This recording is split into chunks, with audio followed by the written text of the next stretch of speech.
Gerusalemme, Gerusalemme, perché non hai compreso il momento in cui sei stata visitata?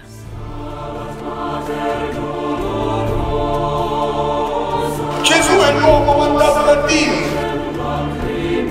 Dobbiamo eliminare quest'uomo!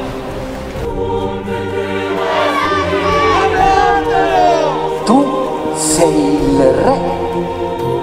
Gesù è il figlio di Dio! Popolo di Israele, ecco la tua vittoria.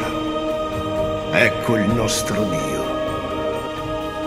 La mia carne e il mio sangue saranno il vostro nutrimento.